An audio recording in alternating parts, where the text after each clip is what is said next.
Bonjour à tous, bienvenue dans cette nouvelle vidéo. J'espère que vous allez bien. En tout cas, moi, je suis très heureux de vous retrouver aujourd'hui parce que ça y est, on va enfin parler de sport sur cette chaîne YouTube. Comme vous le savez, ou peut-être pas, c'est mon autre passion avec le cinéma et ça tombe à pic puisque ce nouveau format y est complètement dédié. Ça s'appelle le journal des JO, puisque si vous n'êtes pas au courant, en ce moment même, et d'ailleurs demain est la cérémonie d'ouverture des Jeux Olympiques de Milan Cortina 2026. Alors, c'est un format qui va se poser sur une dizaine d'épisodes, peut-être moins, peut-être plus. On verra en fonction des événements qui se passent lors de cette compétition. Mais en tout cas, on va essayer de la couvrir un maximum et de vous faire suivre tout ça avec un maximum de passion. Comme je viens de vous le dire, la cérémonie d'ouverture, c'est demain. D'ailleurs, il faudra pas le louper. Mais des épreuves sont d'ores et déjà en cours. Des entraînements, des épreuves qualificatives ou des matchs de poule comme au curling ou encore au hockey sur glace. Et on va se diriger vers le hockey sur glace parce que c'est une grande première pour l'équipe de France féminine de hockey qui dispute ses premiers Jeux Olympiques depuis la création de cette compétition. Et bah, c'est trop bien, tout simplement.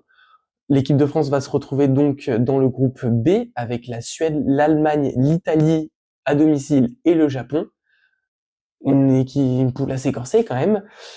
Et dans l'autre poule, nous avons les États-Unis, le Canada, la Finlande, la Suisse et la Tchéquie. Toutes ces équipes, ces 10 équipes vont essayer de se rendre en quart de finale, donc seulement 2 d'entre elles seront éliminées à l'issue de cette phase de poule. Et ensuite, vous connaissez la formule, hein, c'est quart, demi, puis finale. Et pour ce premier match, la France était opposée à l'équipe d'Italie qui jouait à domicile. Et ben, je peux vous dire que ça a été un très beau match à suivre. Je l'ai regardé et c'était super agréable parce qu'on sentait de l'envie, l'engouement, la passion en fait qui débordait de ces joueuses-là qui avaient vraiment envie de bien faire pour leur entrée en lice. Mais malheureusement, les Italiennes étaient plus fortes. Elles étaient à domicile, galvanisées par leur public et elles se sont imposées sur le score de 4 buts à 1 contre nos Françaises. Alors, il y a beaucoup de choses tout de même à retenir du positif pour cette équipe de France puisque comme je vous l'ai dit, c'est la première participation, c'est le premier match, donc évidemment que tout n'est pas parfait, il y a encore beaucoup de travail pour nos Bleus, mais on peut quand même être fier que le score a été ouvert. Gabrielle Deserre est donc la première Française de l'histoire à marquer lors des Jeux Olympiques et elle le restera à jamais. Les Françaises ont ouvert le score dès la 10e minute de ce match et malheureusement resteront bloqués à ce seul et unique but avant que les Italiens ne les rattrapent et les dépassent, on va dire à l'expérience. Parce qu'ensuite, malgré la super performance de la gardienne Alice Filbert qui a fait pas moins de 42 arrêts pendant le match, pour vous dire à quel point c'est énorme, elle a quand même rien pu faire face au but de Kayla Tutino qui, une minute après l'ouverture du score, a égalisé, a remis l'équipe d'Italie à hauteur des Françaises. Et ensuite, nos Bleus se sont un peu effondrés juste avant de rentrer au vestiaire à la fin du deuxième tiers-temps, avec Rebecca Roccella qui, à la 36e, donne l'avantage aux Italiennes. Et ensuite, au retour des vestiaires, un petit peu catastrophique sur le dernier tiers-temps, avec un but de Mathilde Fantin à la 41e et de Christine Della Rovere à la 45e. Ensuite, sur le dernier quart d'heure, il s'est pas passé grand-chose, mais malheureusement, les Bleus s'inclinent, comme j'ai dit, et se retrouvent en 4e position de leur poule. Donc, pour l'instant, ça passe, mais il va falloir obligatoirement s'imposer au moins une fois dans cette phase de poule pour espérer accéder au quart de finale, peut-être face à l'Allemagne qui vient de perdre face à la Suède sur le même score de 4 buts à 1. C'est peut-être les adversaires les plus accessibles, si on peut dire comme ça, pour les Bleus. Demain, elles affrontent le Japon. Ça sera à 12h10. Le Japon qui est censé être un adversaire un peu plus fort. Mais comme ça a été dit à l'antenne pendant le match, il y a un changement de génération côté japonais avec beaucoup de jeunes joueuses expérimentées. Donc même si l'histoire du Japon au hockey sur glace est plus grande, les joueuses ont presque tout autant d'expérience que nos Françaises, donc on n'est pas à l'abri d'un miracle. Mais en tout cas, pour nos Bleus, il va falloir corriger quelques petites choses. Donc vous l'avez vu, peut-être un peu plus de pression offensive, hein, parce que seulement 15 tirs sur le match contre 46 pour l'Italie.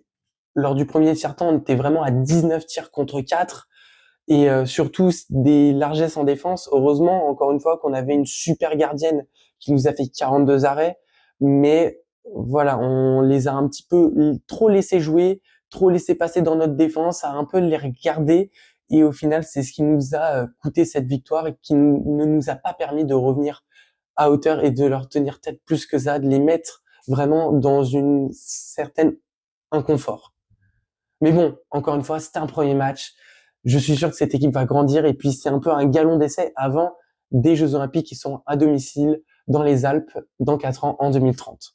Voilà pour le hockey sur glace et maintenant on va parler d'un deuxième sport, peut-être l'un de mes sports préférés lors des Jeux Olympiques, c'est la descente, le ski alpin. Il y a eu les premiers entraînements hier et aujourd'hui et on peut dire qu'il y a déjà eu des choses assez spectaculaires.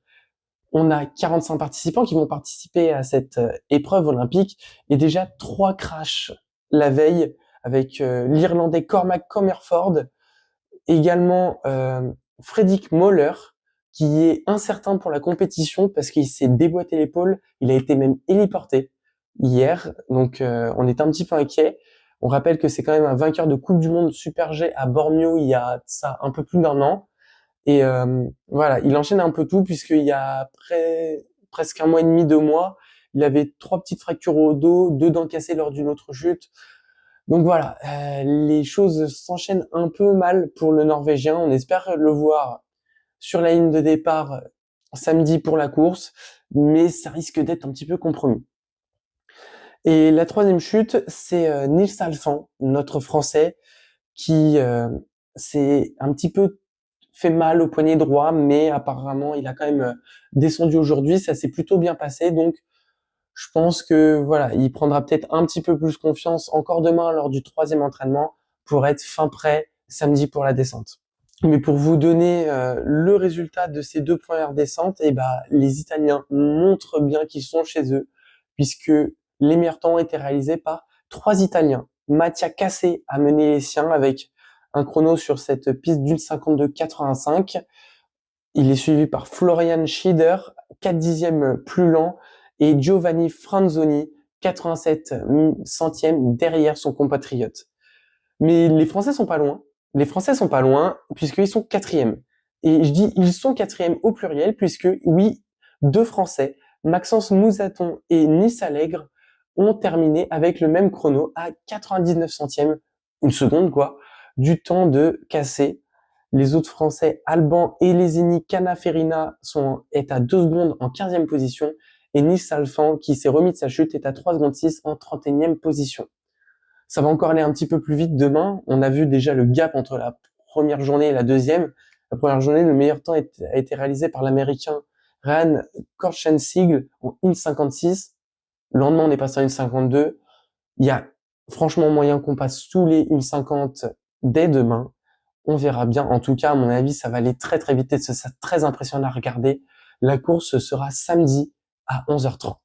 Et avant de vous donner le programme des événements à suivre demain, on va parler un petit peu de biathlon parce que c'est peut-être l'épreuve, la discipline où la France a le plus de chances de remporter 2 médailles lors de ces Jeux Olympiques. Et on le fait comprendre que c'est notre objectif, c'est pas la bronze, c'est pas l'argent, c'est l'or, puisque le relais mixte a été annoncé et on a envoyé du lourd. Éric Perrault qui démarra cette course. Ensuite, il sera relayé par Quentin Fillon-Maillet. Nos 2 hommes partiront avant de laisser place aux femmes et pas n'importe lesquelles. Lou Jamono sera la 3e relayeuse de l'équipe de France avant de laisser conclure Julia Simon. La course sera à suivre dimanche à 14h05. Donc soyez bien présents pour suivre peut-être la première médaille. J'espère qu'il y en aura avant, on croise les doigts, mais peut-être la première en or pour les Bleus. On termine cette petite vidéo par le programme de la journée de demain. Alors vous voyez là, c'est encore très léger. Dès que la cérémonie d'ouverture sera passée, les jeux seront officiellement lancés. Ce sera beaucoup plus dense. Il y aura beaucoup plus de choses à voir. Mais pour l'instant, je vous donne rendez-vous à 12h10 pour allumer votre télé et regarder nos Françaises affronter le Japon en hockey sur glace. Et sinon, vous avez la cérémonie d'ouverture qui sera à 20h avec notre équipe de France qui va parader et leur porte-drapeau qui sera le sujet où justement je vous expliquerai rapidement comment sont choisis nos porte-drapeaux en France. Voilà, j'espère que ce format et cette vidéo vous a plu. Si c'est le cas, n'hésitez pas à vous abonner, à la partager, mettre un pouce et commenter. Dites-moi quel sport vous voulez suivre, quels perfs vous ont étonné, quelles histoires vous aimeriez bien voir à travers ce format. Sur ce, moi, je vous dis à demain pour la suite du journal des JO. Salut!